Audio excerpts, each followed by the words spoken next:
आज का प्रातः क्लास है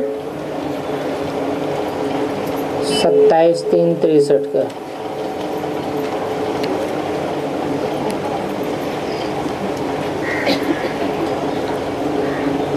रिकॉर्ड चला है, तुम ही हो माता पिता, तुम ही हो। बच्चे ये किसकी महिमा करते हैं? पारलौकिक माता पिता की।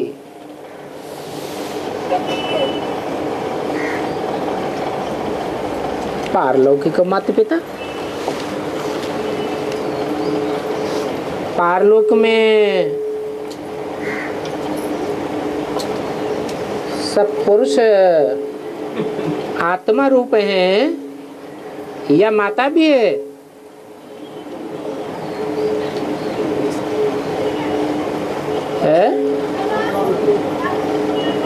कहेंगे ये पारलौकिक स्टेज धारण करने वालों की बात है। जगत पिता और जगत माता ही पारलौकिक स्टेज धारण करते हैं, निराकारी। तब कहा जाता है त्वमेव माता च पिता त्वमेव।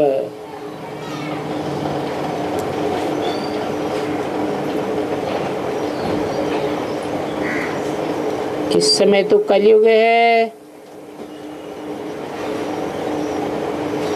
वो स्टेज तो नहीं हो सकती, क्योंकि सारी दुनिया ही पतित है और सभी नरकवासी हैं।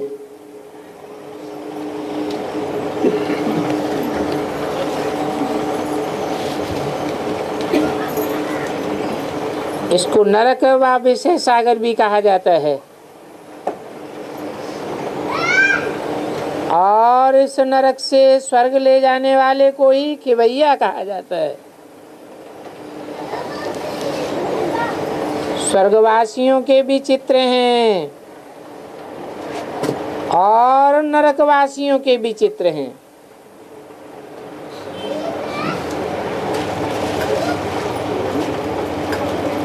दोनों प्रकार के चित्रों में क्या अंतर होता है?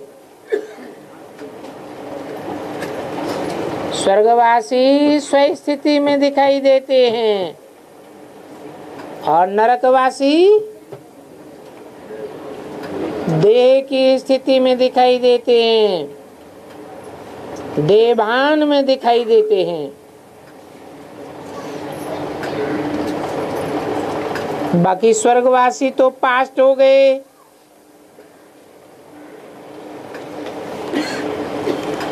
उनके वाइब्रेशन भी पास्ट हो गए।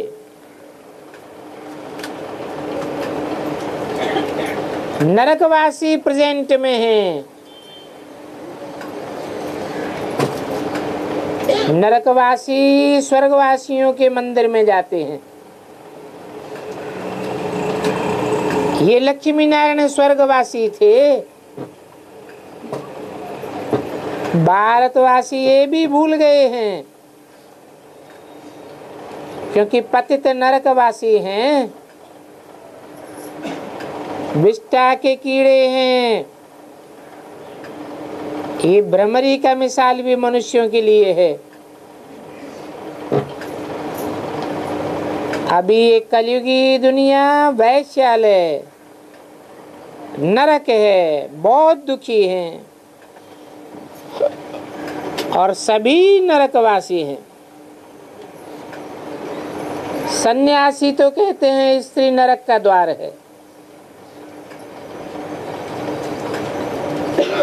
क्योंकि मनुष्य इस विषय सागर में कूद गंदे बनते हैं,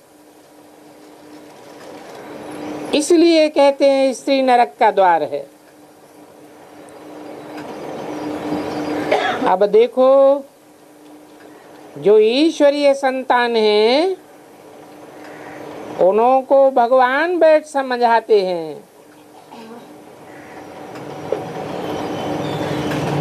बच्चे कहते हैं शिव बाबा हम आपके हैं, आप हमें स्वर्ग ले चलो।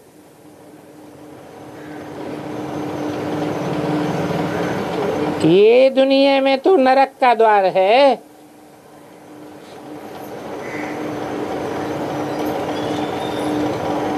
ये नरक का द्वार खुलवाने वाले और खोलने वाले दुर्योधन दुशासन सिर्फ एक नहीं है। इस समय देख रहे हो सभी दुर्योधन दुशासन सब स्त्रियों को नग्न करते हैं। अभी लक्ष्मी नारायण के मंदिर में तो बहुत जाते हैं, समझते भी हैं ये स्वर्ग में रहने वाले हैं, उनकी महिमा गाते हैं। सर्वगुण संपन्न 16 कला संपूर्ण संपूर्ण अहिंसक मर्यादा पुरुषोत्तम।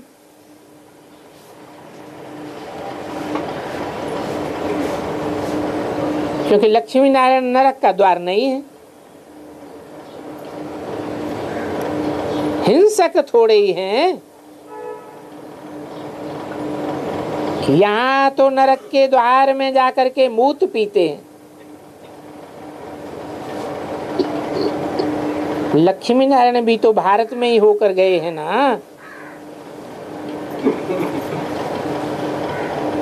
उसको कहा जाता है स्वर्ग, बैकुंठ, देवताओं की दुनिया। अभी तो ये है असुरों की दुनिया।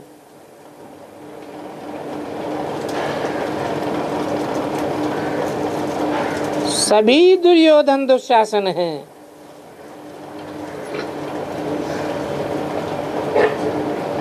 जबरियन स्त्री को नग्न कर गोता खाते हैं।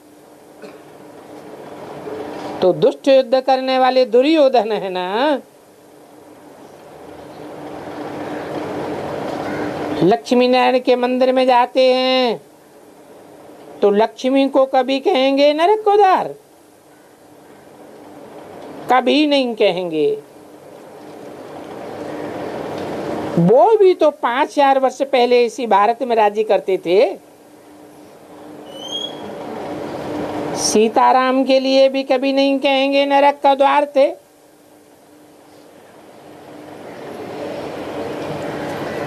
अगर स्त्री नग्न होती है तो पुरुष भी तो नग्न होते हैं।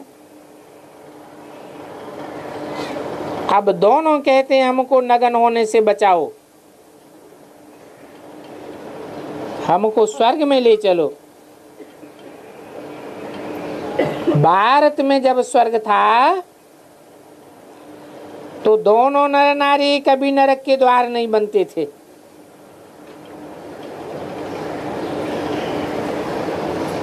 उस समय तो वो स्वर्ग के द्वार थे। अब दोनों ही नरक के द्वार हैं। पहले स्वर्ग के द्वार थे तो उन स्वर्ग के द्वार को पूजते हैं।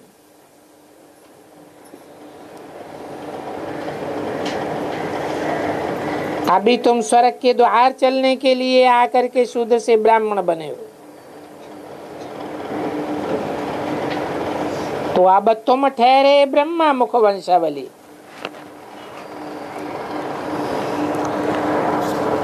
तुमको सिखाया जाता है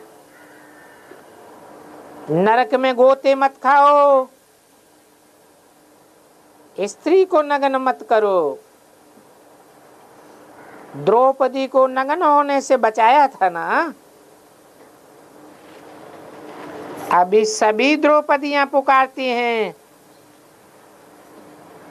हमको लक्ष्मी नारायण जैसा बनाओ। इसलिए अभी बाप राजयोग सिखाए रहे हैं, जिससे तुम नर से नारायण और नारी से लक्ष्मी बनती हो। बाप कहते हैं इन 5 विकारों को जीतो, अभी इस अंतिम जन्म में नग्न न हो, क्योंकि अभी तुम ईश्वरीय संतान बने हो। मैं तुमको असुर से देवता बनाता हूं, तो मेरी मत पर चलो। ईश्वर की संतान ब्रह्मा मुख वंशावली बन फिर अगर नरक में गिरे तो स्वर्ग के मालिक नहीं बन सकेंगे, क्योंकि सबसे बड़ा दुश्मन यही काम विकार है। द्रौपदी भी कहती थी नग्न होने से बचाओ, हमको लक्ष्मी जैसा बनाओ। यहां तुम आए हो नर से नारायण बनने, तो पवित्र तो बनना पड़े। स्त्री को नग्न कर नरक के द्वार में जाना बंद करना पड़े, क्योंकि ये तो नरक है ना। ये गर्भ को नरक कहते हैं।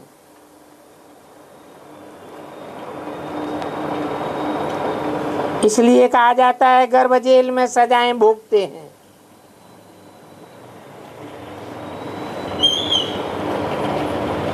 क्योंकि वहां भी उनको नरक भासता है, बहुत त्राहि त्राहि करते हैं।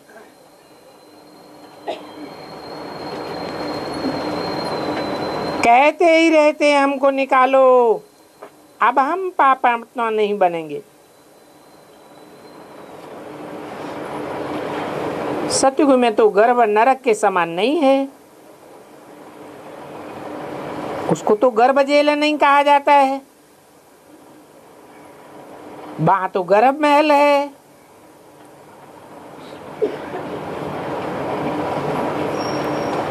उनके लिए तो वहां भी स्वर्ग समान है,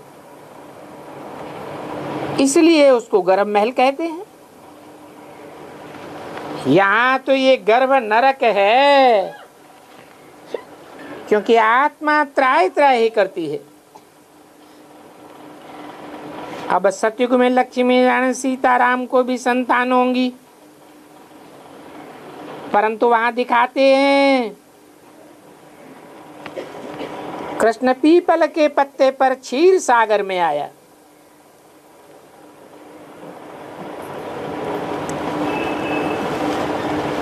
अब ये तो सृष्टि के आदि की बात है ना।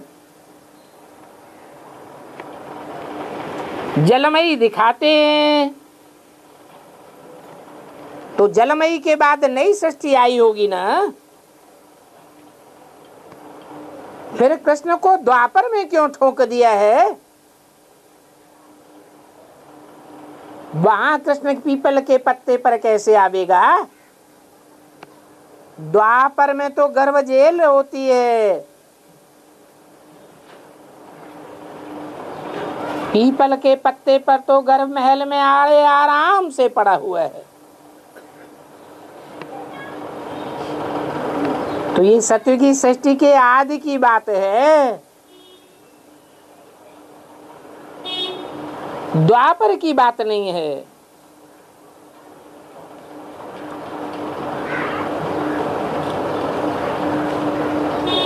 तो दिखाते हैं कृष्ण पीपल के पत्ते पर क्षीर सागर में आया।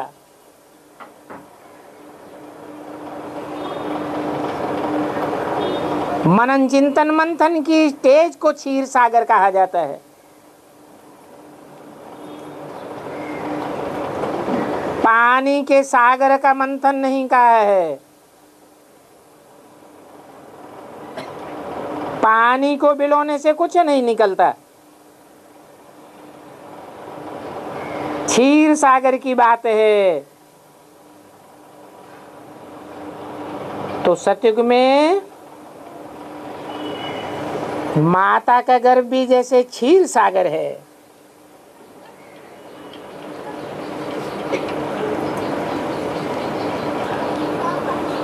तो बाप बच्चों को ऐसे स्वर्ग में ले जाने की शिक्षा देते हैं।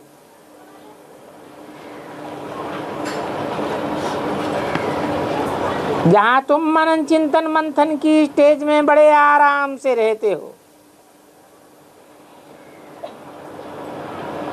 बाकी गंगा स्नान से कोई पावन नहीं बनेगा। ये तो सारी दुनिया ही पतित है।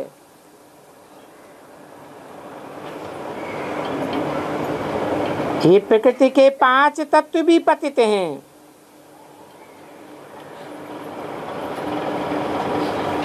क्योंकि आत्मा में ही खाद पड़ी हुई है। इसलिए गवर्नमेंट भी कहती है 18 कैरेट सोना पहनो, फिर ये भी कहेगी 9 कैरेट वाला पहनो। इसको कहा जाता है पतित गवर्नमेंट।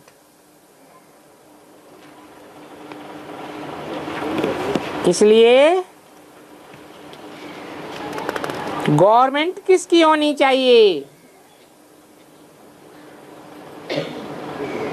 इन लक्ष्मी नारायण के चित्र अब बन रहे हैं कि समझाने में ये बात क्लियर हो जाए कि सोने की दुनिया किसको कहा जाता है।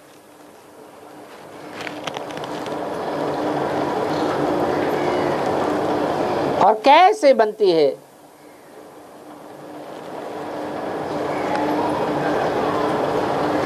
कहते हैं वो स्त्री नरक का द्वार है, और ये सतयुग में स्त्री नरक का द्वार तो नहीं है, स्वर्ग का द्वार है। 27-3-63 की वाणी का दूसरा पेज। स्वर्ग का द्वार है तो कभी नगन नहीं होती है, वाइब्रेशन मात्र से भी नगर नहीं होती है।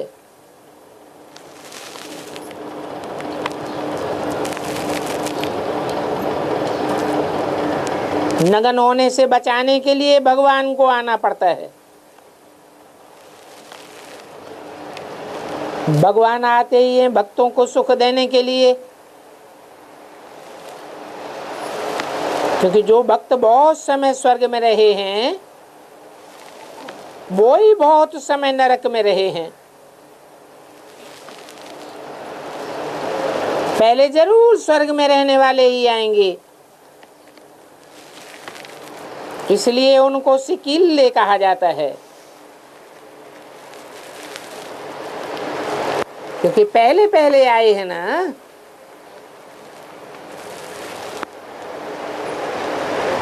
क्यों कहा जाता है सिकील दे? क्योंकि तुम हमको 84 जन्मों के बाद मिले हो।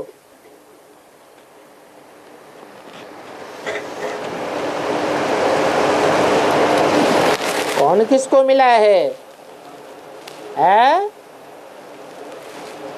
बाप मिला है? अरे कौन सा बाप मिला है?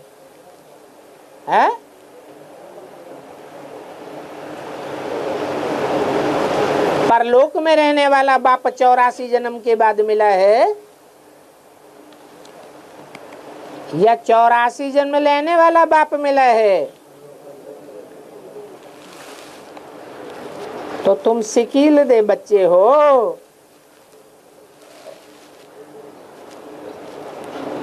तब अंत में बाप आकर स्वर्ग ले चलते हैं।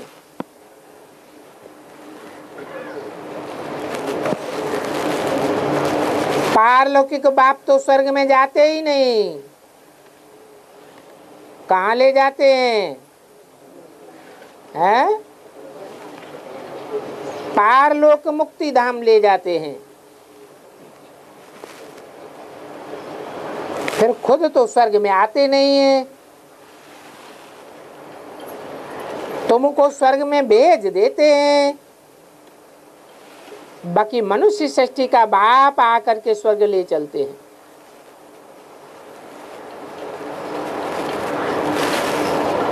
बच्चे पूछते हैं, बाबा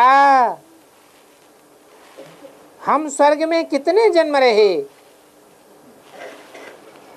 बाप कहते हैं 21 जन्म। क्यों?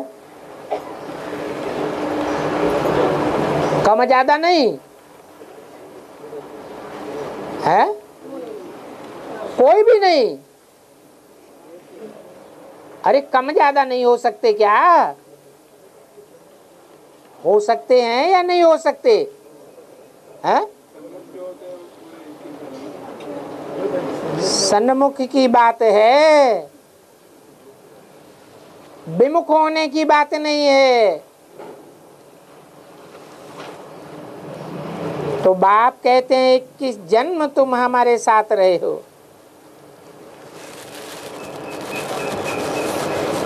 पूछते हैं बाबा नरक में कितने जन्म रहे?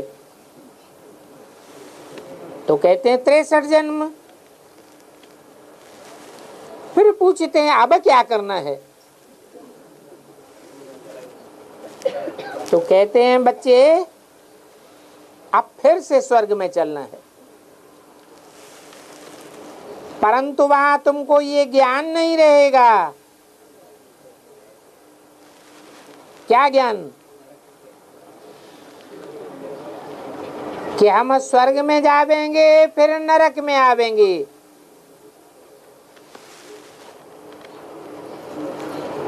ये सन्यासी तो किसी को स्वर्गवासी बना ही नहीं सकते। क्यों नहीं बना सकते?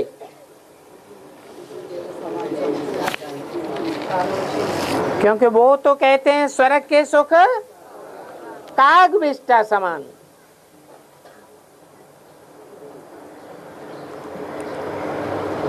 यहाँ तो पवित्र प्रवृत्ति वार की बात है। प्रवृत्ति को छोड़ के भाग जाने वालों की बात नहीं है। मन को कंट्रोल करने की बात है। वो सन्यासी तो तन को कंट्रोल करते हैं और मन कहाँ भागता रहता है? मन भाई विकारों में भागता रहता है। तो तुम तो प्रवृत्ति में रहते मन को कंट्रोल करके दिखाते हो। अभी तो स्त्री पुरुष दोनों नरक के द्वार बने हैं। अभी भगवान वाच बच्चे सन्यासियों की तरह नरक में गोते नहीं खाना। ये क्या बात है? वो तन से तो कंट्रोल कर लेते हैं इंद्रियों को, लेकिन मन से गोते खाते रहते हैं। तो बाप कहते हैं मेरी मत पर चलेंगे तो स्वर्ग के मालिक बनेंगे। घर गृहस्थ को छोड़ के भागेंगे तो स्वर्ग के मालिक नहीं बनेंगे। अब हम ऐसे स्वर्ग की स्थापना कर रहे हैं। कैसे? जहां स्त्री पुरुष साथ साथ रहते हैं, भागने करने की बात ही नहीं। हमारे होते नरक का विनाश होना है। क्या मैं क्या करके जाऊंगा? इस नरक की दुनिया का विनाश करके वापस जाऊंगा। फिर ये कलयुग नाम ही नहीं रहेगा।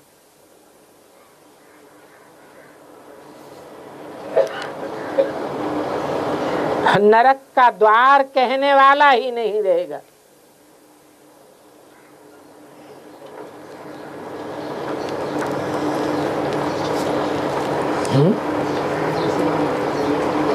कौन है नरक का द्वार कहने वाला? है सन्यासी। कौन है अव्वल नंबर सन्यासी? हाँ?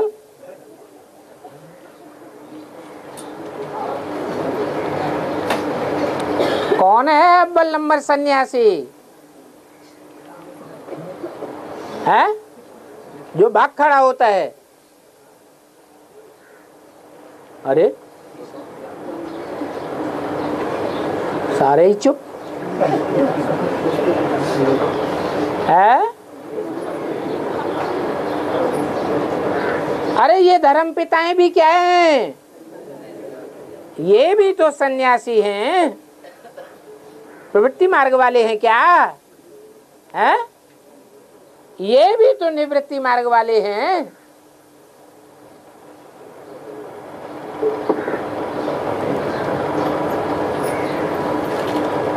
तो इन निवृत्ति मार्ग वाले धर्म गुरु सन्यासियों का भी कोई रचयिता है या नहीं है? कौन है? हैं? इनको भी पालना देने वाला कोई है या नहीं है? या गोली मारने वाला है? तुम बच्चों को तो कहते हैं इन गुरुओं को मारो गोली।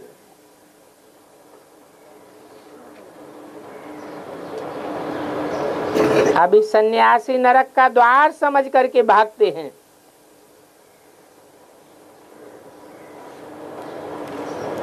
अच्छा, धर्म पिताएं तो प्रवृत्ति मार्ग से भी भागते हैं, जैसे कि भारत के सन्यासी भागते हैं प्रवृत्ति मार्ग से। क्या इनको पालना देने वाला भी भागता है?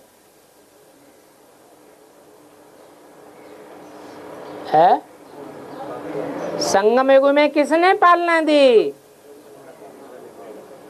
इन अनेक धर्म पिताओं को और इनके फॉलोअर्स को बहुत ही वरदान मिले हैं।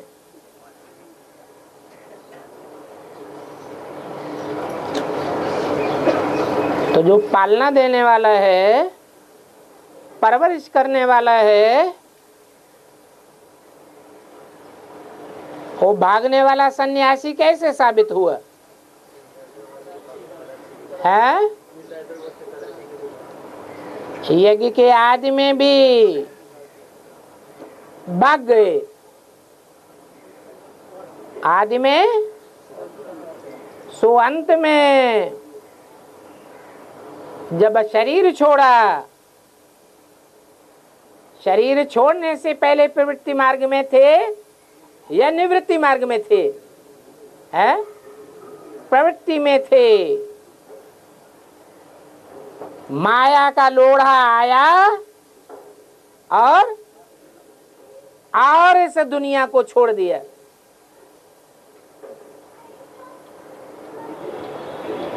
नहीं तो हिम्मत करके परिवार की पालना में लगे रहते, छोड़ने करने की बात नहीं होती। तो वो सन्यासी तो छोड़ के भागते हैं, तो नरक में ही रहते हैं या स्वर्ग में चले जाते हैं? फिर इनका रचयिता कहाँ बैठा हुआ है? नरक में ही है या स्वर्गवासी हो गया? नरक में ही बैठे हैं।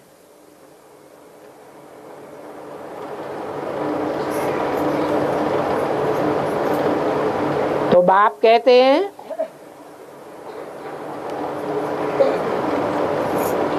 अभी ये नरक का द्वार कहने वाला ही नहीं रहेगा,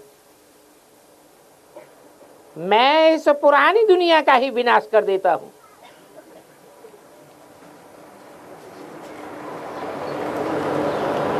पुरानी दुनिया में और नई दुनिया में खास फर्क क्या होता है?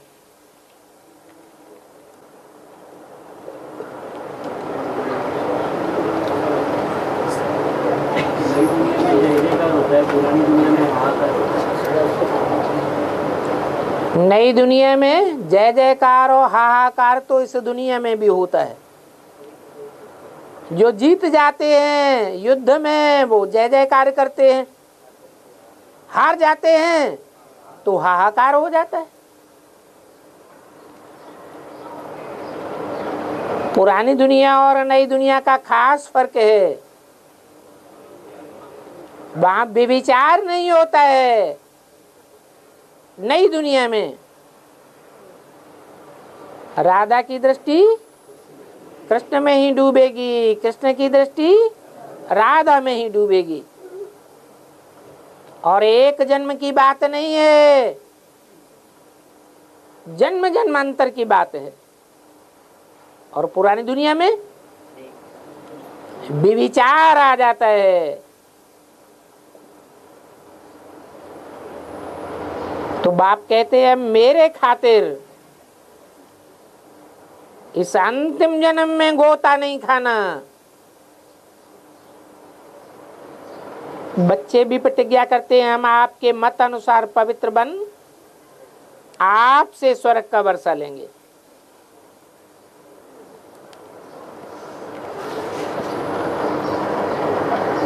अगर प्रतिज्ञा करके ब्राह्मण ब्राह्मणियां बन करके फिर कोई विकार में जाए कुल कलंकित गना तो चांडाल का जन्म मिलेगा।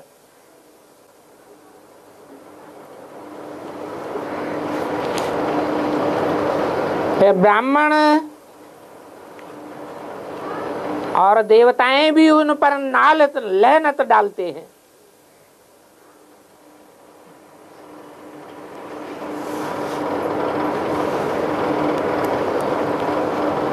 कैसे ऊंचे से ऊंचे बाप का बच्चा बनकर भी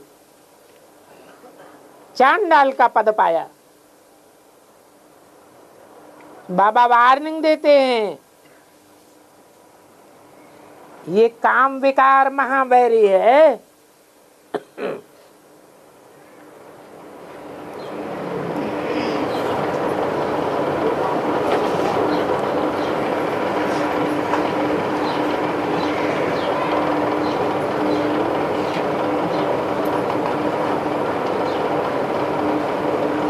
सतयुग में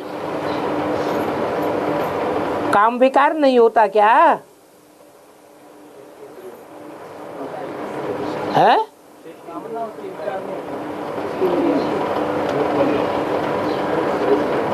कामना होती है या नहीं होती है क्या? अरे बच्चे की कामना होती है या नहीं होती है? बाप बच्चों को राज भाग देते हैं या नहीं देते हैं? परंतु उसे विकार नहीं कहेंगे। विकार माने विपरीत कार्य।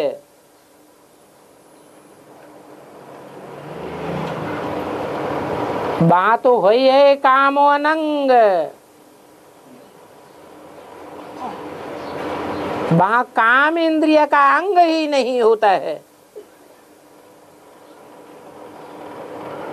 जो विकार कहा जावे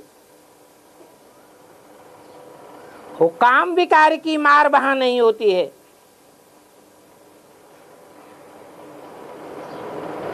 ये भी माया की बॉक्सिंग है क्या? ये काम विकार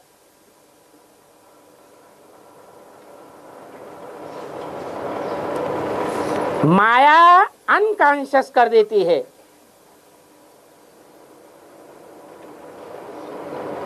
तो फिर एक दूसरे को सावधान करना है।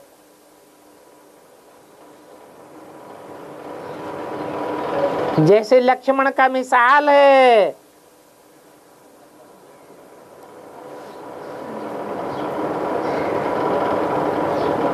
क्या हुआ लक्ष्मण को?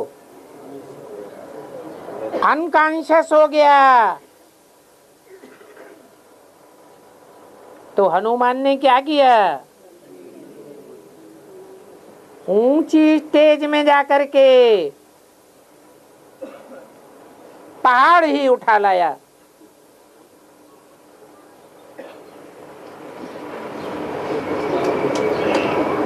बूटी को पहचान नहीं सका, फिर भी पहाड़ उठा लाया। फिर कहते हैं राम ने बूटी सुंघाई।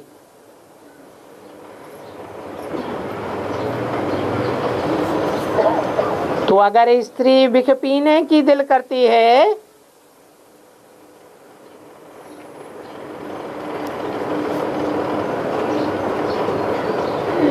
और पति अगर अच्छा मजबूत है तो वो हनुमान मिसल सावधान कर देता है।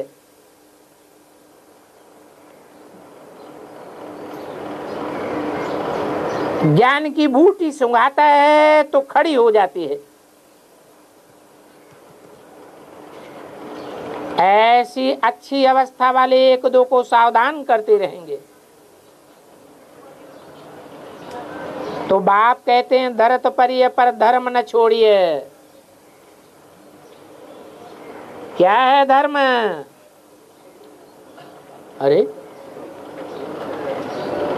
अरे धर्म क्या है? धर्म ही भूल गए, सावधान कैसे करेंगे? हैं? धरत परिय पर धर्म न छोड़िए। बड़े से बड़ा धर्म क्या है?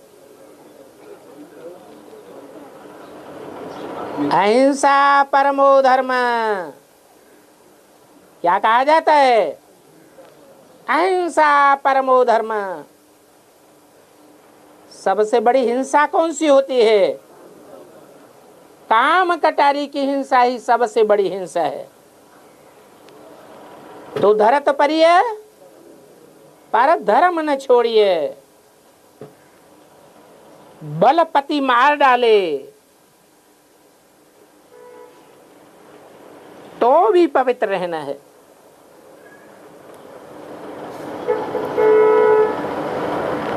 परंतु कोई तो मोह की ऐसी कीड़ियां हैं कि मोह के वशीभूत होकर के गिर ही पड़ती हैं, तो चोट बड़ी जोर से लगती है।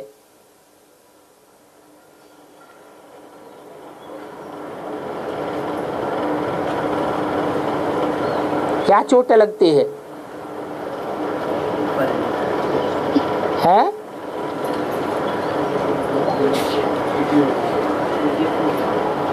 समझो गर्भ से हो गई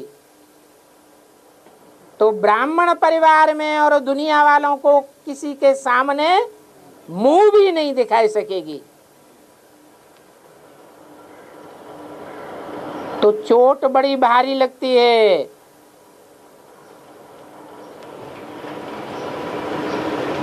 ये नुकसान हुआ ना।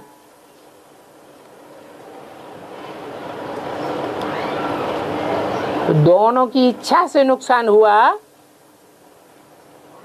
यह एक नहीं गलती कर दी है? एक हाथ से ताली बजती है क्या? बड़ी भारी मंजिल है। फिर स्त्री पुरुष का झगड़ा हो पड़ता है। क्यों भाई? झगड़े की क्या बात?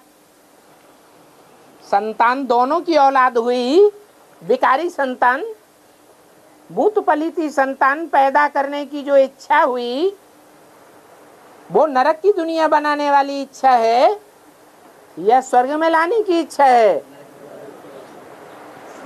तो दोनों ने गलती की या एक ने की? फिर झगड़ा किस बात का? क्यों होता है झगड़ा? है?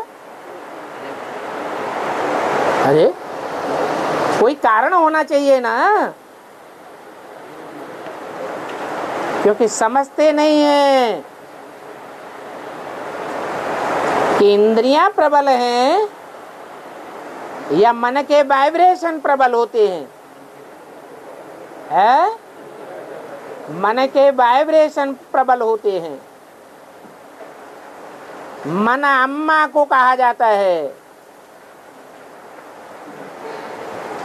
क्या नाम है बड़ी से बड़ी अम्मा का? ब्रह्मा। स्त्री का वाइब्रेशन अगर अंदर से चलता है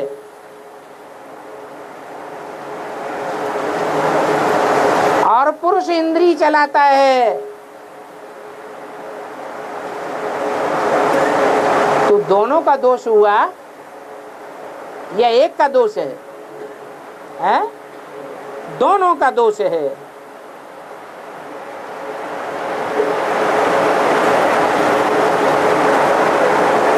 वो कहे विष्टा का कीड़ा बनूंगा, वो कहती तो है मैं लक्ष्मी बनूंगी,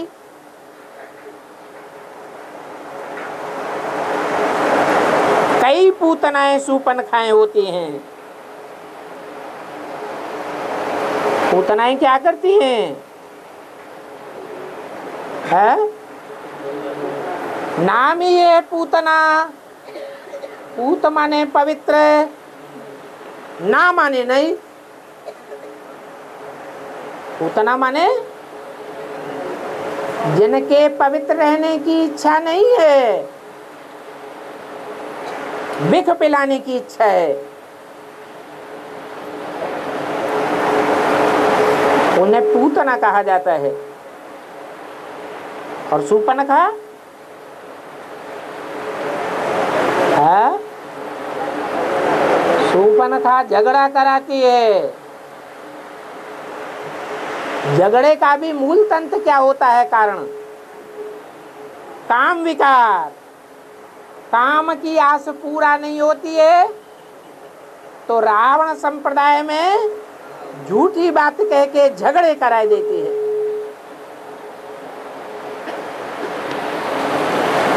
ऐसी सूपनखाओं ने ही भारत का नाम बदनाम किया है।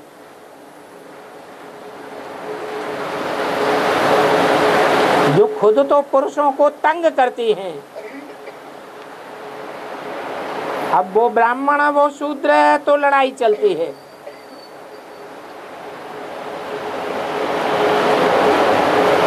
अगर स्त्री नष्टो मोहा हो तो बाप शरण दे सकते हैं।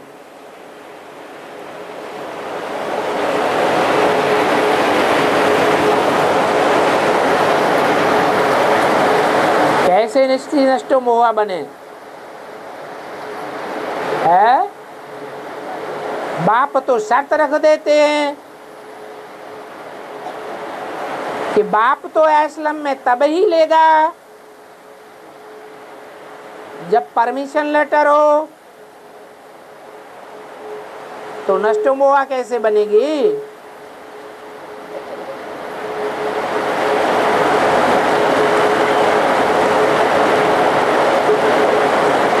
है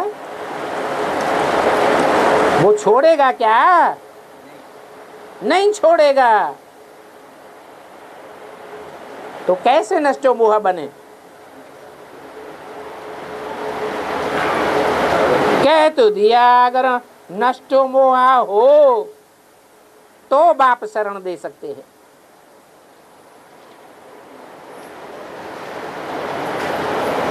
शरण लेने के बाद बाप कहेंगे तुमने शरण ली है तो हम माया से तेरी रक्षा करते हैं।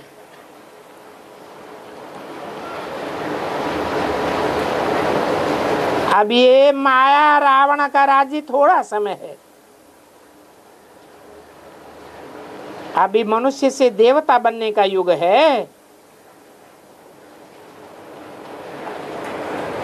तुम मंदिरों में भी ये चित्र ले जाए सर्विस कर सकती हो।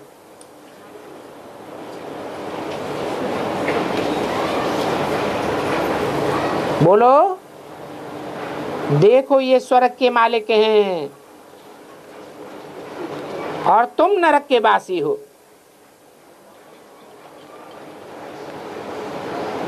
अभी पवित्र बनो तो हम तुमको लक्ष्मी नारायण की राजधानी में ले चलेंगे।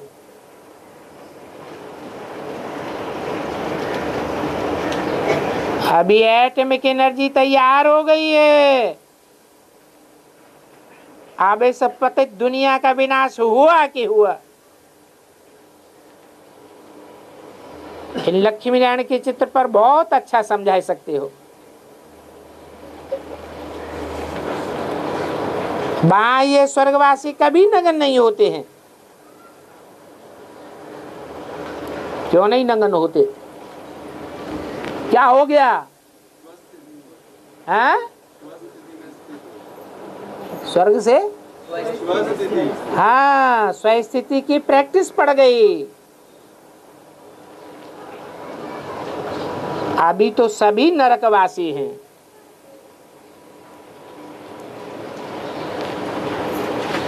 क्योंकि मन बुद्धि देह में धरी रहती है। देह के पदार्थों में धरी रहती है, देह के संबंधियों संपर्कियों में लगी रहती है। इसलिए सब दुर्योधन दुशासन, बड़े बड़े मिनिस्टर लीडर सभी स्त्री को नंगन कर नरक में घुसने वाले हैं।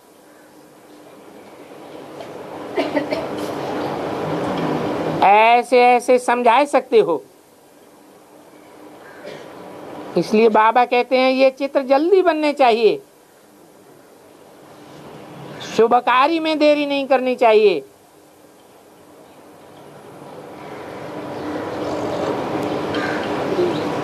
बिरला का भी बड़ा मंदिर है,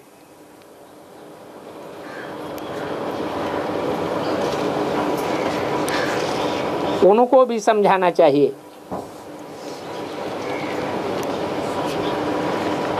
तुम ऐसे लक्ष्मी नारायण पावन बनना चाहते हो तो अब पवित्र बनो।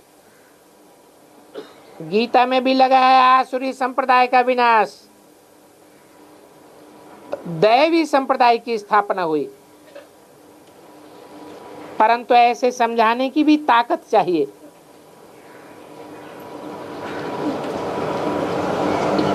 समझाओ कि देख रहे हो विनाश होना है, सभी खलास हो जाएंगे। गाया हुआ भी है, राम गयो रावण गयो, जाना तो सभी को है। ये राम और रावण और उनकी संप्रदाय कोई त्रेता युग में नहीं होती है, ये तो आज की दुनिया की ही बात है। बाकी थोड़े जाकर के रहेंगे। तो क्यों न बाप की मत पर चलना चाहिए।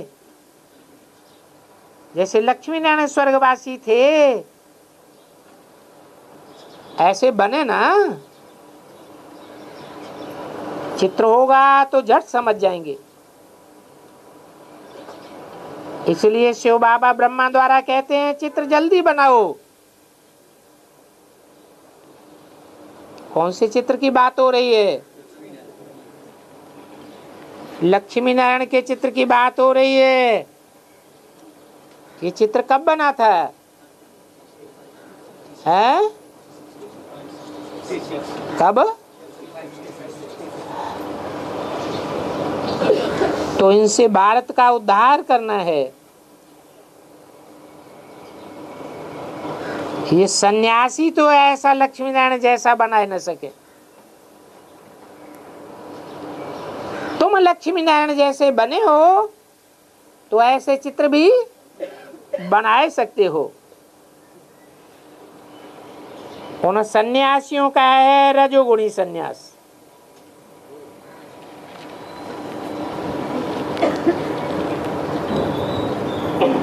अपना है सतो प्रधान सन्यास। स्त्री पुरुष इकट्ठे रहे, दोनों स्वर्ग के मालिक बने। अच्छा, बच्चों को गुड मॉर्निंग। अगली मुरली है 28/3/63 की। रिकॉर्ड चला है तू प्यार का सागर है।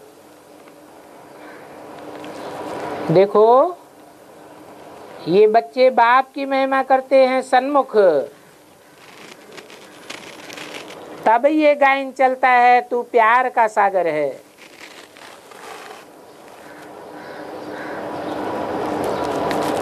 सन्मुख महिमा करते हैं क्योंकि अभी बाप को जाना है, इसलिए सन्मुख महिमा करते हैं। तू प्यार का सागर है, ज्ञान का सागर है, हर बात का सागर है। फिर बच्चों को भी ऐसा बनना है। बाप दादा मम्मा बच्चों की सर्विस कर रहे हैं। बच्चे जानते हैं किस माता पिता से अथाह सुख मिलने वाले हैं अथवा मिल रहे हैं। तो बच्चों को भी मास्टर ज्ञान सागर, प्रेम का सागर बनना है। हर एक को अपनी अपनी जांच करनी है। पहले पहले तो चाहिए योग, फिर ज्ञान,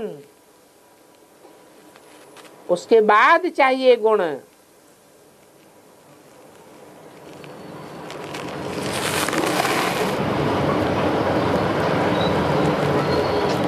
थॉट, वर्ड एंड डीड कहा जाता है। थॉट कहा जाता है बुद्धि को। तो बुद्धि का योग परमपिता परमात्मा से लगाना है। और वर्ड्स अर्थात ज्ञान, जो बाप समझाते हैं, उसे ज्ञान से सर्विस करनी है, मुख से वचन सुनाने की। फिर बाप कर्म भी सिखाते हैं। किसके द्वारा? ब्रह्मा के द्वारा कर्म सिखाते हैं।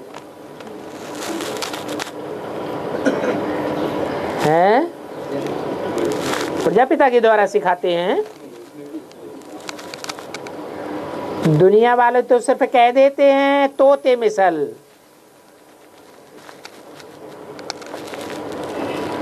यहाँ तो प्रैक्टिकल में बाप सिखाते हैं।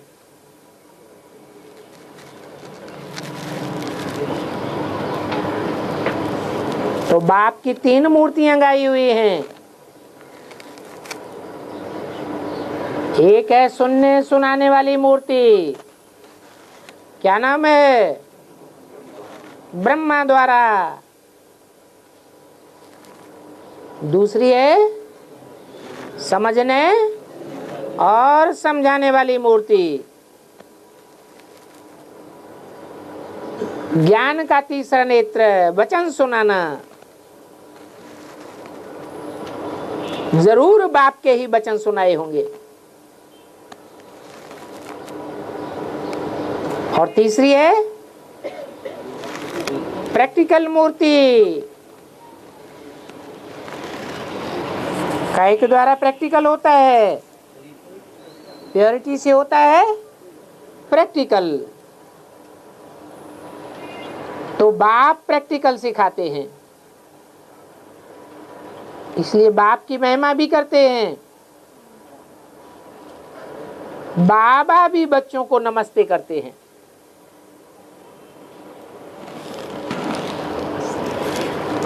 कौन सा बाबा नमस्ते करते हैं? हैं? शिव बाबा भी बच्चों को नमस्ते करते हैं। क्यों? हैं? क्या शिव बाबा प्रैक्टिकल करके नहीं दिखाते?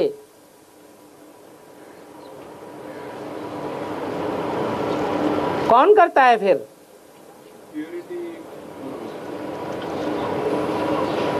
बच्चे ही हैं जो प्योरिटी के आधार पर प्रैक्टिकल नई दुनिया की स्थापना करके दिखाते हैं।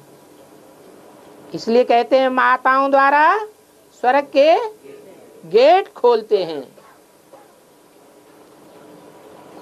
आगे तो गुड मॉर्निंग कहते थे, अभी तो क्या कहते हैं? नमस्ते, नमन करते हैं बच्चों को। अभी बाप कहते हैं कि बाप दादा और मम्मा हम तीनों सर्वेंट्स हैं।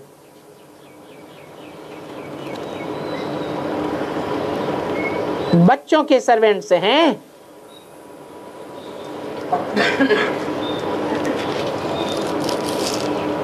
कौन है बाप दादा, कौन है मम्मा?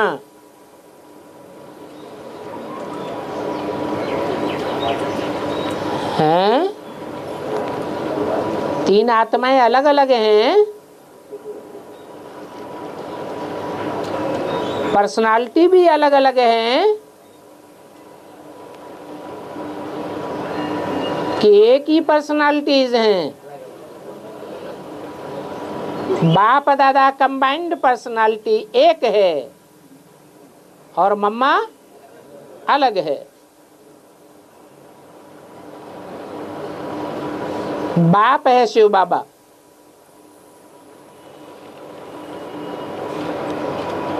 फिर आदिदेव आदि देवी मन ब्रह्मा सरस्वती।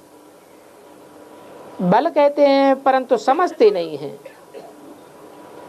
सिर्फ आदिदेव आदि देवी अथवा एडम ईव कहने से प्रजापिता नाम सिद्ध नहीं होता है। क्यों नहीं सिद्ध होता है?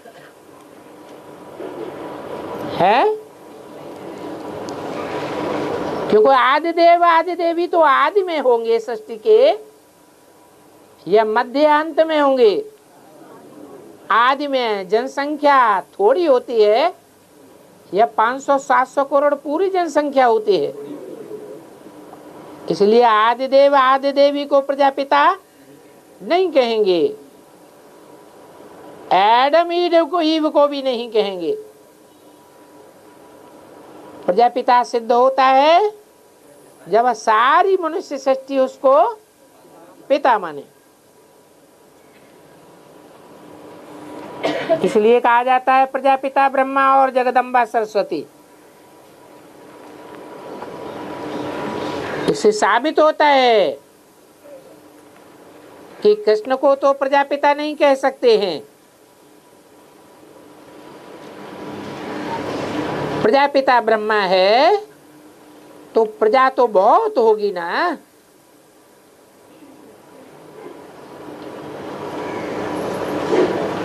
तो कोई बताए कितने बच्चे कैसे पैदा हुए?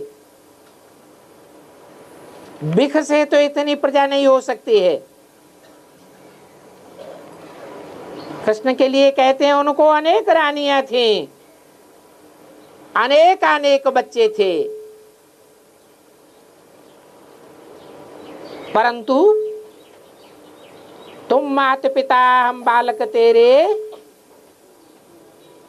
ये माता तो एक होगी ना,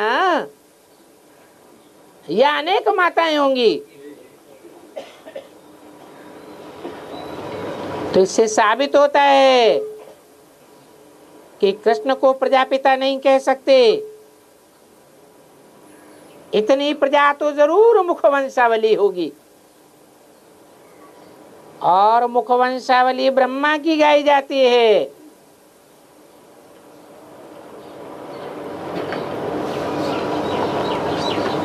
तो अब माँ बाप सर्विस पर खड़े हैं,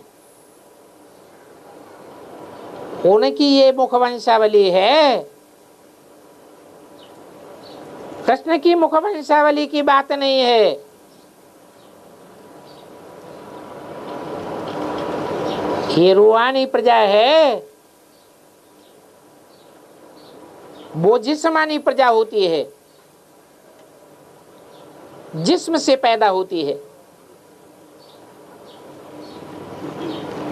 और ये रूहानी प्रजा तो है ही है, अविनाशी सुप्रीम रूह की हम सब संतान हैं।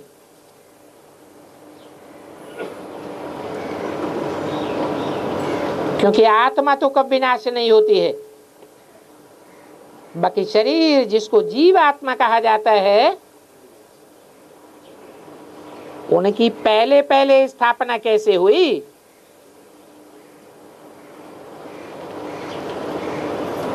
गाया भी जाता है प्रजापिता ब्रह्मा द्वारा मनुष्य सृष्टि की स्थापना हुई।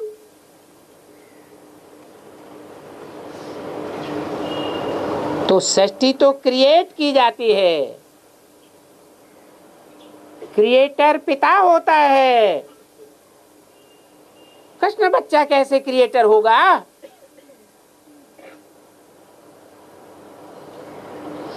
और यहाँ तो धर्म की स्थापना की बात है।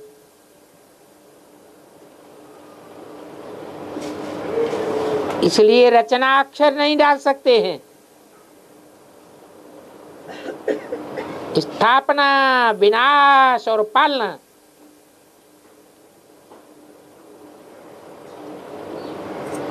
ब्रह्मा द्वारा स्थापना, शंकर द्वारा विनाश और विष्णु द्वारा पालना। समझाने का भी क्रम चाहिए। परमपिता परमात्मा ब्रह्मा मुख द्वारा ब्राह्मण धर्म स्थापन किया।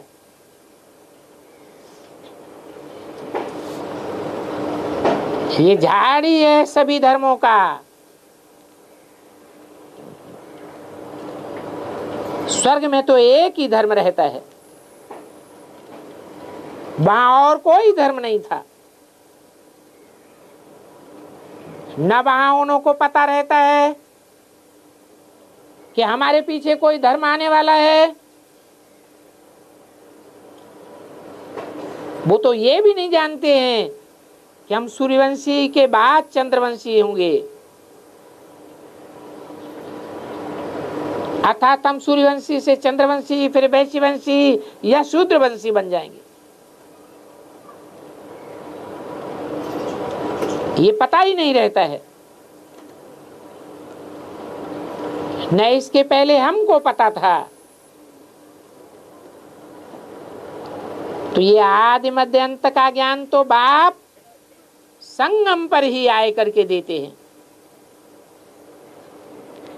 ऐसे नहीं कि राम के द्वारा त्रेता में देते हैं या द्वापर में कृष्ण के द्वारा देते हैं।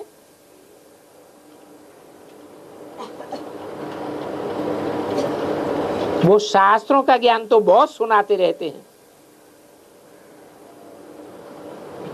परंतु उनमें ये सृष्टि की समझानी तो है ही नहीं।